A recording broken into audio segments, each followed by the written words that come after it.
ယနေ့ကိုအစပြု၍အသက်ထက်ဆုံးဖျားရှင်အားကိုးကွယ်ပါမည်တစ္ဆာပြုပါ၏တစ္ဆာပြုပါ၏တစ္ဆာပြုပါ၏ထိုတစ္ဆာစကားကြောင့်ကျွန်ုပ်တို့သည်ဘေးရန်ခတ်သိမ်းကင်းပြတ်ငြိမ်၍ချမ်းသာဒုက္ခဟူသည်များနှင့်အောင်ခြင်းမင်္ဂလာပြည့်ဝရပါစေသာအရှင်မြတ်ဖျားဣဇာတကိပါဏုပိတံဓမ္မံတရဏံကိစ္ဆာမိဓမ္မောမရှံဒုက္ခံတိထသဗ္ဗဒုက္ခပမုံစရိယနေ့ကိုအစပြု၍တရားတော်အားကိုးကွယ်ပါမည်တစ္ဆာပြုပါ၏တစ္ဆာပြုပါ၏တစ္ဆာပြုပါ၏ထိုတစ္ဆာစကားကြောင့်ကျွန်ုပ်တို့သည်ဘေးရန်ခတ်သိမ်းကင်းပြတ်ငြိမ်၍ချမ်းသာဒုက္ခဟူသည်များနှင့်အောင်ခြင်းမင်္ဂလာပြည့်ဝရပါစေသာအရှင်မြတ်ဖျားဣဇာတကိပါဏုပိတံသံဃံတရဏံကိစ္ဆာမိသံဃောမရှံဒုက္ခံတိထသဗ္ဗဒုက္ခပမုံစရိယနေ့ကိုအစပြု၍အသက်ထက်ဆုံးတန်ဃာတော်အားကိုးကွယ်ပါမည်တစ္ဆာပြုပါ၏တစ္ဆာပြုပါ၏တစ္ဆာပြုပါ၏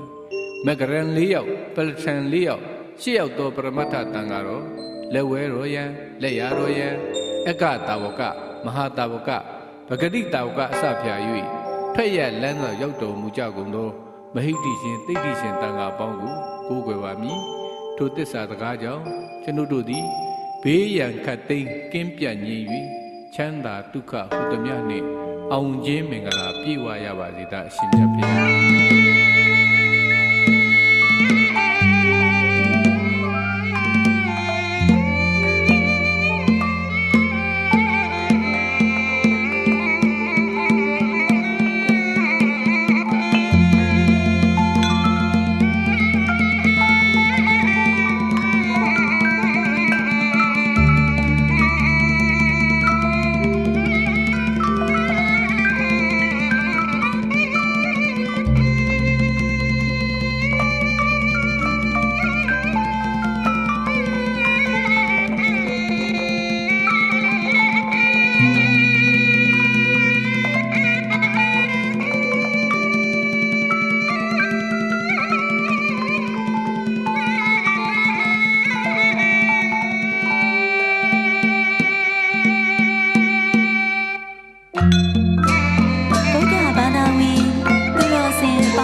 Namo Tata Bhagavato Arahato Dhammamo Tata Namo Tata Bhagavato Arahato Dhammamo Tata Namo Tata Bhagavato Arahato Dhammamo Tata Buddha Dharanam Gissami Dhammam Dharanam Gissami Sangam Dharanam Gissami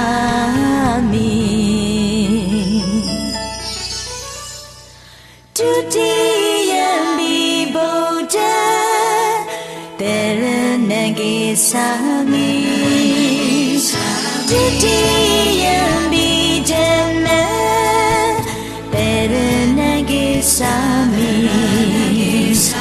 Tutiyambi Sangam Dharanam Gissami Tutiyambi Buddha Dharanam Gissami Tutiyambi Dhammam Dharanam Gissami Tutiyambi Sangam Dharanam Gissami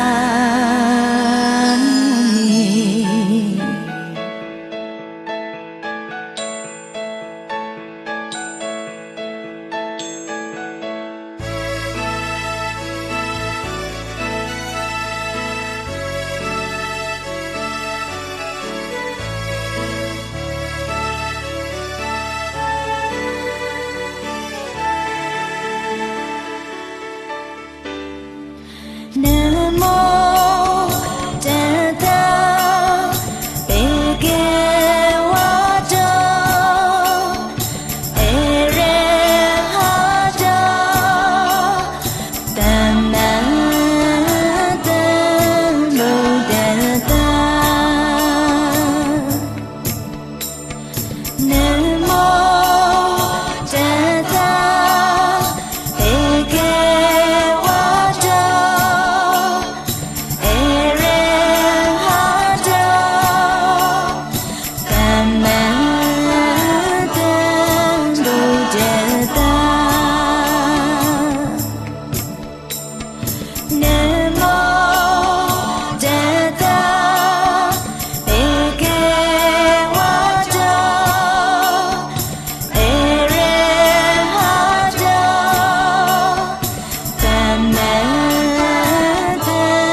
Dutiyambi Bodha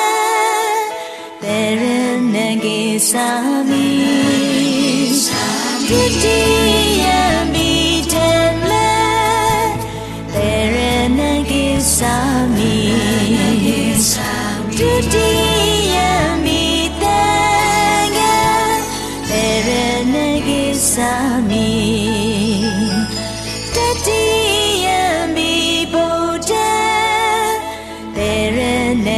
Sami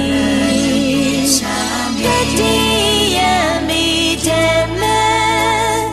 Terenage Sami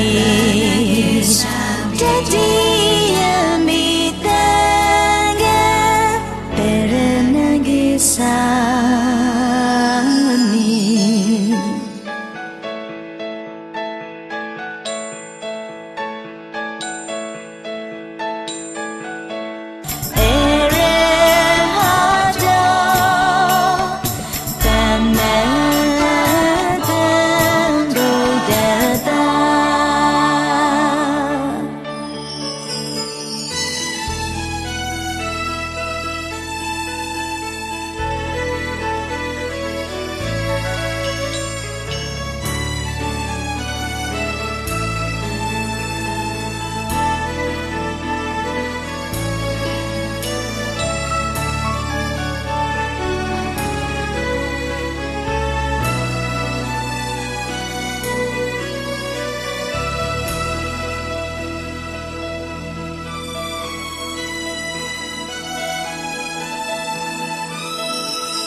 Namo Tata Bhagavato Arahato Dhamma Buddhata Namo Tata Bhagavato Arahato Dhamma Buddhata Namo Tata Bhagavato Arahato Dhamma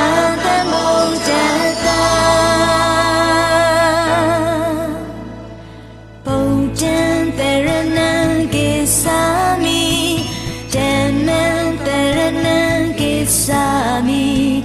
Tangan Terana Kesami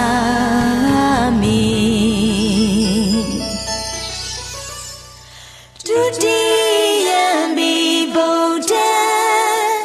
Terana Kesami Dutiyambi Tenla Terana Kesami Dutiyambi Tanga Terenage Sami Tatiyambi Bodha Terenage Sami Tatiyambi Dhamma Terenage Sami Tatiyambi Sami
လောက်ရှုပ်ဒီတမှုတစ်ခုလောက်ပေးလိုက်အဲ့ရေတမှုတစ်ခု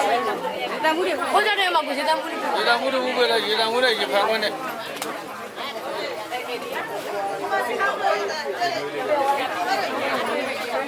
ဲ့လိုရေတော့ပါဘူးပဲပါအဲ့ဒါကိုလာတယ်ဝေးရိုးကိုရ ဘယ်လိုနိုင်ဘူးလဲ ပြောင်းပါပါကြာအားပဲကြည့်နေကြတယ်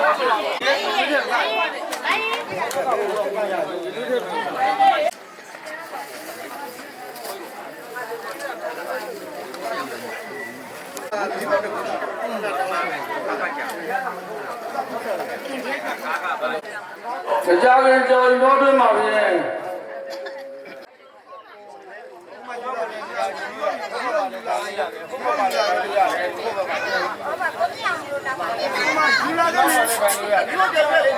ဘုရားတော်သားကြီးတို့နေမှာဆရာတော်ဘုရားကငါးပါးတိလာဆောက်ဒီမှာဖြစ်သည့်အတွက်စွမ်းခဲဝဲဘောဇင်ချိုတင်ရတာပြပြလုံးချင်းလူဝဝိသုစုစုတို့ကိုဆက်ကလူထားပြီးတော့ရေစက်သုံးချအမြအတိုင်းမင်းဝင်မှာဖြစ်ပါတယ်တို့ပါတော့ကြောင့်ယခုချိန်မှာစ၍ဆရာတော်ဘုရားကမှာတဏှာကိုသုံးပါးနဲ့အင်္ဂါ၅ပါးနဲ့ပြည့်စုံလာပါတော့ငါးပါးသောဒီလာတော်မြတ်ကြီးကိုခံယူဆောက်ပြကြရန်ရှင်ဥစွာနမောတတသုံးပါးရဲ့ဘုရားတော်ကြီးဩသာသုံးပြဖြင့်ညီညာပြပြကြောကြပါတို့သူတော်ကောင်းပေါင်းတို့ခင်ဗျာဩသာသာဩသာသာဩသာသာအာယေနံဝစီယံနောယံအဘယောဂသတေယောဤတို့ကိုကြပါစေခြင်းကျိုးနာဓမ္မဒုတိယတတိယခြေ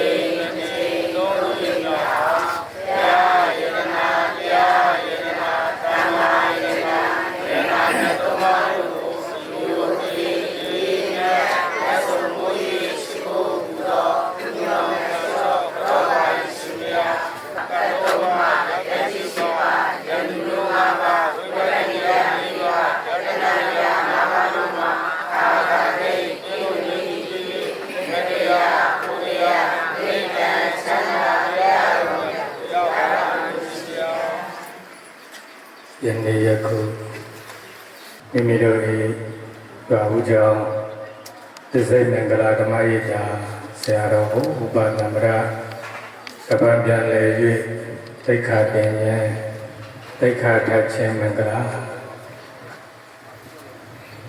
အတူအပြင်ယနေ့မိမိတို့၏ယနေ့ဖြစ်သောသာသမီများကိုပပိစ္ဆအမွေခံယူကြခြင်းမင်္ဂလာထိုမင်္ဂလာတို့ကိုကြောင်းပြု၍ယနေ့ယခုလောကမြတ်ဆုံးဖြစ်သည့်ဘုရားယရဏတရားယရဏသံဃာယရဏထိုယရဏမြတ်သုံးပါးပေါင်းအတ္တဓာယူကျိုးလက်ဆုံးမိုး၍ဘုဘဝတို့တို့ရတို့တို့ဖြင့်ရလွယ်ရောက်လွယ်မြတ်မောင်ပြုလွယ်နိုင်ကြသည်ဖြစ်ကြပါစေအဟံဗန္တိဣတရမေနတဟဒုတိယံတိအဟံဗန္တိဣတရမေနတဟသင်္သတိလံဓမ္မယသာမိနောကံကတဝါတိလံဒေထနိဗ္ဗန္တိတတိယံတိအဟံဗန္တိဣတရမေနတဟသင်္သတိလံဓမ္မယသာမိနောကံကတဝါတိလံဒေထ นิพพานติยะมหวรามินังวริตะ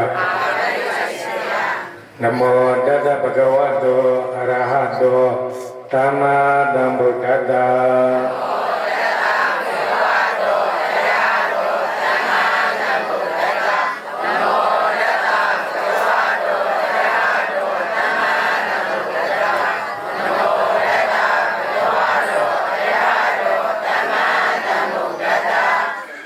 พุทธังตรณังคิสสามิธัมมังตรณังคิสสามิสังฆังตรณังคิสสามิ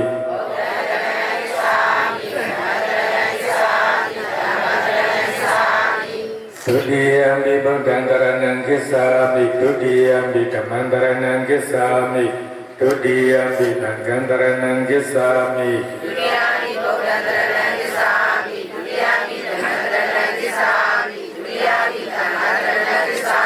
ตติยมปิพุทธังตรณังคิสสามิตติยมปิธัมมังตรณังคิสสามิตติยมปิสังฆังตรณังคิสสามิ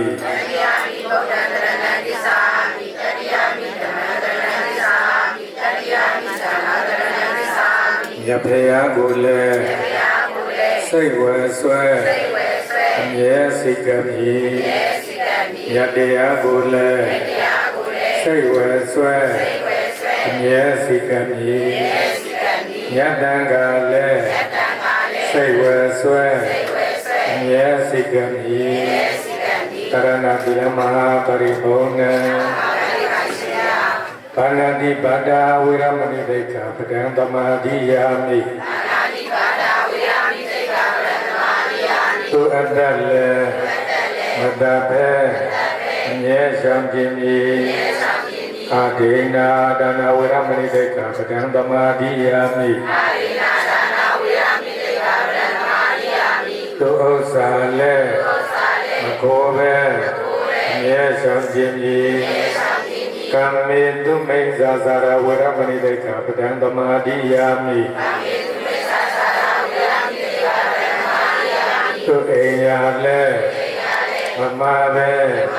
အမြဲရှောင်ခြင်းမည်မုဒ္ဒဝန္တဝိရမဏိဒိဋ္ဌာပဒံသမာဓိယာမိလင်ညာ၍လည်းမပြောပဲအမြဲရှောင်ခြင်းမည်သုရမေရိယပစ္စပမရဒါနဝိရမဏိဒိဋ္ဌာပဒံသမာဓိယာမိ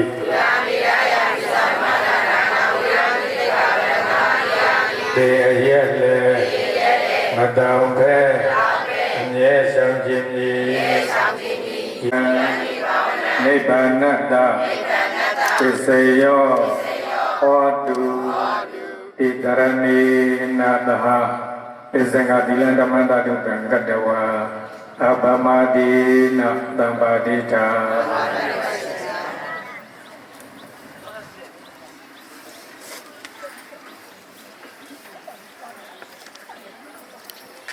ကံဝန်တိုင်းဒေသကြီးသရုံမျိုးတိရှိပါမြို့နယ်ဝိုင်းရှိကြီးပါဒီစိတ်ကြောင့်ဆရာတော်ဘုသူစိတ်တာနဗ္ဗမိဘမြတ်ပြကြတော်ဥထုံကိုင်းတော်မြတ်တင်ဥထုံကိုင်းတော်သားရှင်တို့ကိုဥထိတ်တာ၍သရုံမျိုးတိရှိပါမြို့နယ်ဝိုင်းရှိကြီးပါဒီအလုတယကလူတိုင်းကမှမြတ်ပြကြတော်ဥမြတ်တော်စံကြီးဝတ္တမောဧတောဧခိုင်ဥမျိုးငံတွန်းတောခိုင်စပယ်ဥဇောမင်းတွန်းတောဟန်ဒီတွန်းဥဆိုင်အာကမိုးတော်ဧမွန်မြင့်အောင်ဖြိုးခန့်စောမိသားစုတို့မှသံဃာဝဆင်းရဲမှလွတ်မြောက်ရာအမှန်မြတ်နိဗ္ဗာန်ကိုဤတန်တောင်းတပြီးတော့ယနေ့သစ္စာမင်္ဂလာဓမ္မယိတာကျောင်းတိုင်ဆရာတော်ကိုဘုနောမကမ္မရတိခါထမင်္ဂလာနဲ့ဥပဒမ္မရကံဆောင်ဘုရားလောင်းနဲ့ပြကြတော်ဘုရားတော်တော်တင်တော်ဣတာဥမောင်ဆံဥသိန်းတော်ရွှေဤတော်ဣတာဥလတ်ဝေဘုတော်ကံတော်ထားရှင်တော်ဣတာဥသန်းရွှေဥမြင့်ဝဲဘုဇောတော်တော်မြတ်တော်ဣတာဥလင်းစောဥ ဦးဝဲလွယ်ဒေါ်တင်သေးတို့၏သာဦးမင်းနိုင်ဦးမြင့်ဟန်ဒေါ်စန်းကြည်တို့၏သာဥဒမောင်၏ဦးမျိုးဟန်ထွန်းဦးကျော်စောဒေါ်နွယ်နွယ်ထွန်းတို့၏သာဦးစောမင်းထွန်းတို့အားဥပသမရကံဆောင်မြင့်မြတ်သောရမောင်တို့တင်ချီးမြှင့်ခြင်းမင်္ဂလာပပိစမွေရှင်သာမဏေလောင်းလျာမြတ်ဖြစ်ကြသောအဖို့စောတော်လက်လက်ဝင်တို့၏သာမောင်နေထက်လင်းဥမြတ်ဒေါ်စန်းကြည်တို့၏သာမောင်ဖြိုးခန့်စောဦးလငွေဒေါ်မြင့်ရွှေတို့၏သာမောင်စင်အောင်ဖြိုးဦးတန်းရွှေဒေါ်စန်းစန်းတို့၏သာမောင်အောင်သူရပိုင်ဥဝေယဖြိုးဒေါ်ကမာလာဝင်းတို့၏သာမောင်ပိုင်သူဖြိုးဦးမင်းနိုင်ဒေါ်ရတနာကျော်တို့၏သာမောင်တော်စင်ဖြိုးတို့အားပပိစအမွေရှင်သာမဏေဖြစ်သောတို့တွင်ချီးမြှင့်ခြင်းမင်္ဂလာနောက်သီလရှင်ဝနာတဘုဒ္ဓပိုင်တွေတနေဝကြီးတို့တမိမတ်သိမ့်တင်စာအောင်ဘုဇောမေတော်တော်အမိတော်တို့၏တမိမတ်ချေစဉ်လည်းမဆွေဤဝင်းဘုကျော်ဆုံးမို့တော်တင်တင်တို့၏တမိမယုံဝတ္တောဘုချစ်ကိုတော်သနာတော်တို့၏တမိမတ်တဲ့ဆုမတို့အားသီလရှင်ဝနာတမင်္ဂလာစီကျင့်ပပြုလုပ်တဲ့ယနေ့ဓမ္မပစ္စာအမွေခံယူတော်ပွဲမင်္ဂလာဖြစ်ပါတယ်။ထိုခံယူတော်ပွဲမင်္ဂလာကိုဘုံဘုံတို့ဗာပြောမလဲလို့ဆိုလို့ရှိရင်ဒီကနေ့တောက်ချိုက်လေးနဲ့ပတ်သက်ပြီးတော့နှလုံးကိုပြောပြပါမယ်။ဘာနဲ့ပတ်သက်ပြီးတော့လည်းတောက်ချိုက်လေးနဲ့ပတ်သက်ပြီးဟုတ်လားနော်။ကောင်းချိုင်လေးနဲ့ပတ်သက်ပြီးတော့နှလုံးနဲ့မှတ်လိုက်ရအောင်ဟုတ်လားနော်တဏ္ဍနံပါတ်1ကပါရတော့တဏ္ဍနံပါတ်2ကဓမ္မကောင်းချိုင်လေးနဲ့ပတ်သက်ပြီးတော့နှလုံးတွေ့နော်နှလုံးဟုတ်လားနော်တဏ္ဍနဲ့ဓမ္မဟုတ်ပြီလားနော်ဒါလေးကိုမှတ်ရအောင်ဟုတ်လားနော်အများကြီးလားမများဘူးနော်ဘယ်နှလုံးနော်ပါဠိနဲ့ပတ်သက်ပြီးတော့လည်းကားအုပ်ချိုင်းနဲ့ပတ်သက်ပြီးတော့ဟုတ်လားနော်မှတ်ဖို့နှလုံးဟုတ်လားနံပါတ်1ကပါတယ်လေကနာဟုတ်လားနော်အဲ့တော့ဒီကနေ့လူရလို့ဖြစ်လာကြပြီဆိုရင်တရားဝမြောက်ရင်နော်ချိန်တန်ရွယ်ရောက်လူလာမြောက်ဟုတ်လားနော်အဲ့ဒါကတော့ဖြတ်ပြောတာပေါ့အမိဝါဒနဲ့ပြီးတော့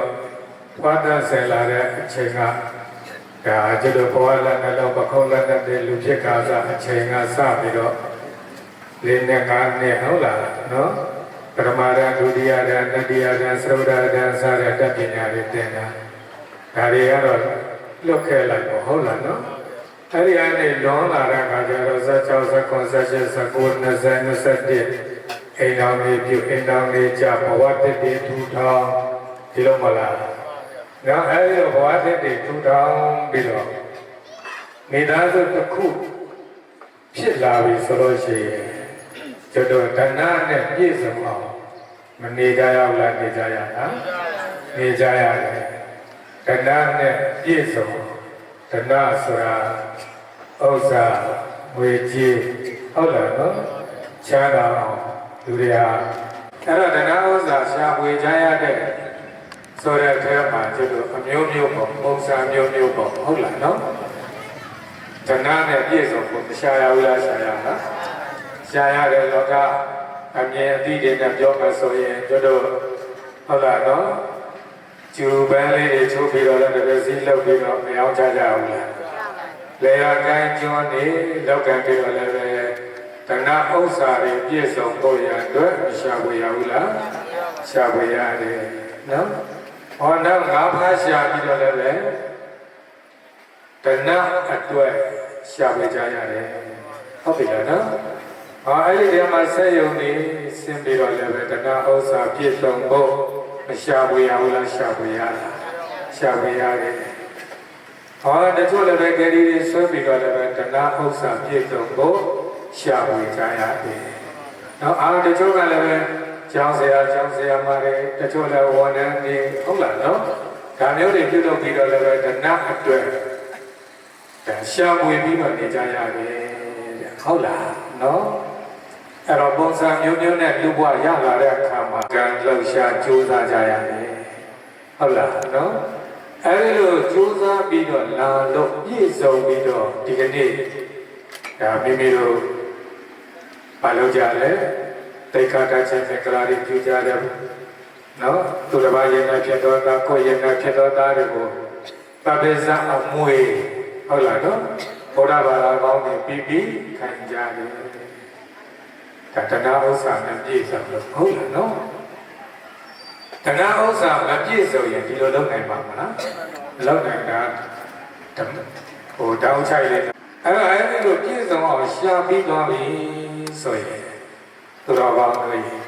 ဟုတ်လားနော်သူတော်ကောင်းအလုပ်တွေလုပ်တဲ့ပုဂ္ဂိုလ်နဲ့သူတော်ကောင်းအလုပ်လုပ်တဲ့ပုဂ္ဂိုလ်မရှိဘူးလားရှိတယ်သူကဒါလည်းလေဟုတ်လားနော်အပျော်ပါးတွေနဲ့ချိန်ကုန်တယ်လို့ဆိုတာပေါ့ဟုတ်လားနော်အဲ့ဒီလိုအပျော်ပါးတွေနဲ့ချိန်ကုန်မဲ့အစားဟုတ်ပြီနော်အပျော်ပါးတွေနဲ့ချိန်ကုန်မဲ့အစားဟုတ်တယ်ဟုတ်လားနော်ဘဝတွေအတန်တရာအလီမရတတ်နိုင်ဘူးဟုတ်လားနော်ကျင်လည်လာလိုက်အဲဒီလိုတဏှာတွေရှာဖွေပြီးတော့လောကကြီးထဲမှာကျင်လည်ပြီးတော့လာလိုက်ကြတာအတုံးချပြီးတော့တွန်းတဲ့ဟုတ်လားအချင်းချင်းပုံပေါ်မျိုးမဖြစ်စေချင်ဘူးလို့လားလို့တယ်ဟုတ်ပြီလားနော်အဲ့တော့ဓမ္မတွေနဲ့ပြည့်စုံဖို့ဆိုရင်စဖို့မလိုဘူးလားလို့ဒါကတော့ဒီဒါကမကောင်းဘူးဒါကကျိုးရှိတယ်ဒါကကျိုးရှိလားရှိတယ်ဟုတ်ပြီနော်ရေးချယ်တယ်တရားတော်တွေတိုင်းနေလာပြီဆိုရင်တော်ကောင်းတယ်နော်ဒါနလူဘဝဆိုတာဘာလဲတော့ခဏလေးပါခဏလေးလာခဏလေးတွေ့ဟုတ်လားနော်ခဏလေးနဲ့ခွဲခွာပြီးတော့သွားကြရအဲ့တော့ကျွန်တော်ခင်ဗျားတို့တွေကဒီတာလိုက်ဟုတ်လားနော်အဲ့ဒါဆိုလို့ရှိရင်တော့တန်တရာကြီးကောင်းလို့ရနော်ရလာတဲ့ဘဝတည်တန်ဖို့ရှိပါပါအဲ့တော့တန်ဖို့ရှိဖို့ရတဲ့ဒီကနေ့ဓမ္မနဲ့တွဲဖို့မလိုဘူးလားပါလားသိတာပါလားအဲ့တော့သိတယ်မလို့ဆိုတဲ့အခါကျတော့တရားမသိရင်သူတော်ကောင်းလို့ရဘဝပါဟုတ်လားနော်တွေ့တာဒီလားပဲဥစ္စာထဲမှာအနှစ်ရှာတွေ့တာဘာဝနာပဲဥစ္စာထဲမှာအနှစ်ရှာတွေ့တာဘာဝနာပဲဣမံဓမ္မဒေသနာဤသို့သောတရားဓမ္မဒေသနာတော်ကိုသုတ္တဝါနာကျမ်းနာခဲ့ကြရဘုံတော်တင်တို့မှာကံတင်လို့ရှိလို့မှာပေါင်းတော်ကောင်းပေါင်းတို့အားဤတော်ဤနေမှာပတ္တယသပြု၍ရဝဇေဝံအတ္တွေဖြစ်ဖြစ်ကြပါစေကုန်တတိ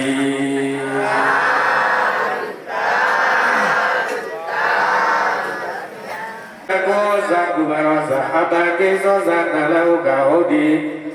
တန်တေတရိယောဇာနိဘကောဇာအပကဘောကုလေသောဘုရားဝနာမွေဒီဝနာဝတ္တဘောတုဒုခိတတသုမာနတံဘာဝေယအပရိမာဏံမေတ္တေဇာလဘလောကနမိမာနတံဘာဝေယအပရိမာဏံတိတ္တစရဏိတေနောဝတေယနောယဝတ္တဝိဒမိတောဣဒံတတိဋ္ဌိယပြမမေတံဝိဟာရမိရမဟု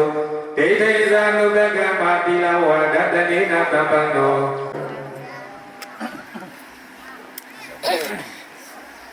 ဝေယုံကြည်ကြပါကုန်၏လက်ဝေယုံကြည်သည်အားလျော်စွာယနေ့ယခုတပည့်တော်တို့သည်ရွာဦးကျောင်းသစ္စိတ်မင်္ဂလာဓမ္မရိပ်တာဆရာတော်ကိုပုနောမတမ္ပဒအပံပြန်လဲ၍သိက္ခာထခြင်းသိက္ခာတင်းခြင်းမင်္ဂလာ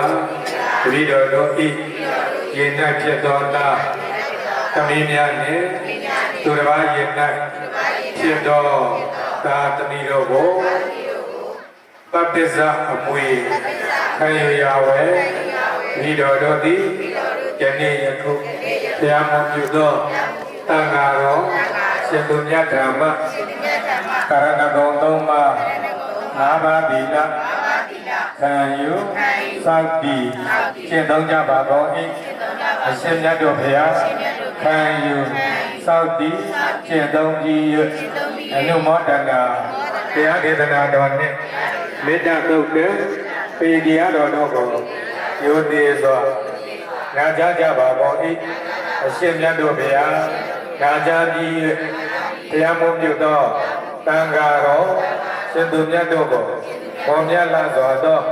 စွမ်းခဲပွဲဘောစဉ်ဆိုချင်ရတာအပြားပြားတို့နှင့်နဝကမ္မဘုဒ္ဓငွေတော်ကိုလူဒန်းဆက်ကကြပါကုန်၏အရှင်မြတ်တို့ဗျာဤကဲ့သို့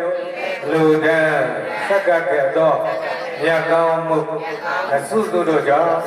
တတိတော်တို့ဣဒါစုဆွေမျိုးတို့ပေါ်၌ကြားရောက်လက်တဲ့ဖြစ်သောဒီစုရန်စုခန္တရစုအမျိုးမျိုးတို့မကြမရောက်ကင်းစင်လွတ်ပြောက်ကြကုန်ပြီလေဘုရားဆရှိသောသူတော်ကောင်းများစံပြောရာမျက်နှိပ်ပံကိုလျင်မြန်စွာရောက်ရပါလို့ဤအရှင်မြတ်တို့ဗျာယနေ့ယခုတပည့်တော်များပြုလုပ်ခဲ့သောမြတ်ကောင်းမှုအစုစုတို့သည်မြင်အပ်မမြင်အပ်သောပုဂ္ဂိုလ်တ attva အပေါင်းတို့အား၎င်းမိဟောင်းပါဟောင်းဘိုးဟောင်းဘွားဟောင်းဆွေဟောင်းမျိုးတို့အား၎င်းယခုပစ္စကညမောဘဝ၌တော်ဆက်ခဲ့ကြကုန်သောမိခင်ဖခင်ကျေးဇူးရှင်တို့အား၎င်းဆွေမျိုးမိတ်တင်္ဂဟအပေါင်းတို့အား၎င်းဆရာသခင်ကျေးဇူးရှင်တို့အား၎င်းဒီမြင့်တဲ့မြင့်ရှင်မင်းအား၎င်းဒီမြင့်တဲ့မြင့်ရှင်မင်းအား၎င်းငရတဲ့ယမမင်းအား၎င်းနတ်တို့ကိုအစိုးရသောတရားမင်းအား၎င်းသာသနာတော်စောင့်ကြပြီးသောနတ်မင်းကြီးအား၎င်းလောကကိုစောင့်ကြပြီးသောနတ်မင်းကြီး၄ယောက်တို့အား၎င်းကိုယ်ဆောင်နဲ့အိမ်ဆောင်နဲ့ဝင်းဆောင်နဲ့ခြံဆောင်နဲ့လမ်းဆောင်နဲ့ရွာဆောင်နဲ့အုပ်စုဆောင်နဲ့မြို့ဆောင်နဲ့မြို့နယ်ဆောင်နဲ့တောဆောင်နဲ့တောင်ဆောင်နဲ့အစရှိကုန်သောနတ်မြတ်နတ်ကောင်းနတ်ပေါင်းတို့အားအမြပေးဝေကြပါကုန်၏ထိုဆိုအပ်ခဲ့ပြီးသောဝိနည်းသုခိတဒုက္ခိတတတ္တဝမှန်သမျှအနန္တတို့သည်ယနေ့အလူရှင်ကောင်းမှုရှင်ဖြစ်ကြပါသောအကျိုးတို့မိသားစုနှင့်ဆွေမျိုးစုနှင့်ထပ်တူထပ်မြတ်ဒီကောင်းမှုတွေကိုဝမ်းမြောက်ဝမ်းသာသာတို့လူမောဒနာခေါ်ဆိုနိုင်လျက်ကျမ်းပါချမ်းသာကြသည်ချစ်ကြပါစေကုန်သော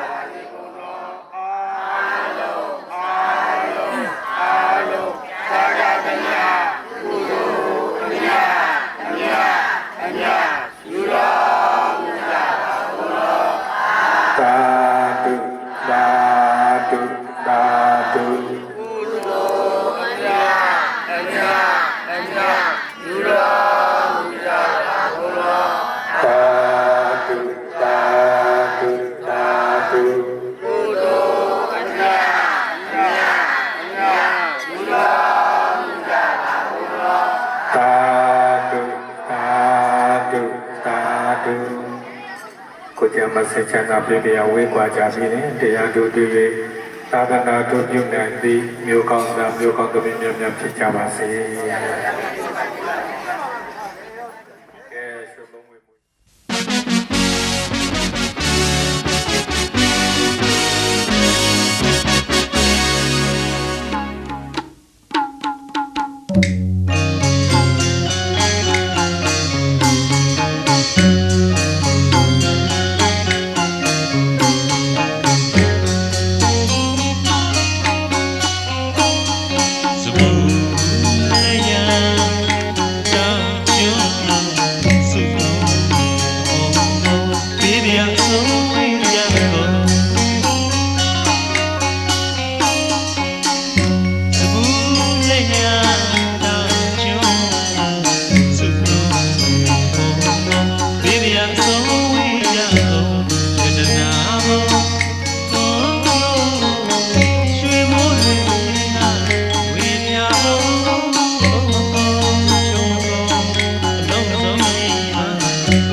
ဤသို့ပြုရ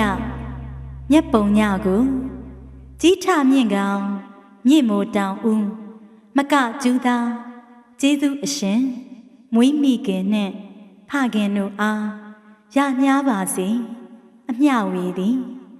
မသွေနိစ္စဤကာယကိုစောင့်ထပေးတတ်ကိုဆောင်နှင့်နှင့်မလက်စေရပေးဝေငှ၏မိတ္တဆွေညာဆရာသမားဘိုးဘွားကစယာမယာစာဒေဝယက္ခအိန္ဒဘုံပါအာကာသနှင့်အထူးမှတ်၍မပြတ်ပုံညကုသလကိုရကြပါစေအမျှဝေသည်တဗ္ဗေတတ္တာတတ္တဝါဟုနာနာလောကအနန္တတွင်မပြတ်စင်ကတတ္တဝါတဘုံကိုးဝနှင့်ဝိညာဏဒိဋ္ဌိတိရှိ9ပါးများစွာလုံးစုံဘုံ31ဖြစ်ဖြစ်သမျှဝေနေရအောင်အမျှကုသိုလ်ပေးဝေလိုသည်ထိုကုသလမြတ်ပုံညကိုအမျှရကြသည်ဖြစ်စေသောဝတုံနရေဤမြေပန်တုတီလာတုလေတတ်တေအမှုတည်စေသောယနေ့ယခုပြုသမျှကုသိုလ်ဒါနနှင့်ပြုခဲ့ဘူးသောကုသိုလ်ဒါနအဆုစုတို့ကိုတကိုးကြီးမြတ်သောတရားမင်းကြီးနှင့်တကွအကျွန်ုပ်တို့နှင့်ပဋ္ဌာန်းဆက်ရှိသောပုဂ္ဂိုလ်အပေါင်းတို့အား၎င်းအကျွန်ုပ်တို့၏အမျှဝေသံကိုတာရုခေါ်လိုသောပုဂ္ဂိုလ်အပေါင်းတို့အား၎င်း112ပါးသောနတ်မြတ်နတ်ကောင်းနတ်အပေါင်းတို့အား၎င်းဘုံမိယတိုက်အုပ်တိုက်ချုပ်တိုက်နှန်းရှင်အပေါင်းတို့နှင့်ဝိနည်းဒုက္ခိတဒုက္ခိတအပေါင်းတို့အား၎င်းရေမြေ့တနင်းပြည့်ရှင်မင်း နတ်တို့တနင်တကြားမင်းငရဲတနင်ယမမင်းမှမကြံဝတုံရီမြေဆောင်နတ်မင်းကြီးတက်တည်တီးကဆွေတော်8000မျိုးတော်ပေါင်းတို့အားလုံးကောင်းမှုကုသိုလ်အမြအမြအမြယူတော်မူကြပါကုန်လောတာဓုတာဓုတာဓုအားလုံးကောင်းမှုကုသိုလ်အမြအမြအမြယူတော်မူကြပါကုန်လောတာဓုတာဓုတာဓုအားလုံးကောင်းမှုကုသိုလ်အမြအမြအမြယူတော်မူကြပါကုန်လောတာဓုတာဓုတာဓု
ဒီပါစေ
ချိုးဖို့ကိုတော့ရွာမယ်နော်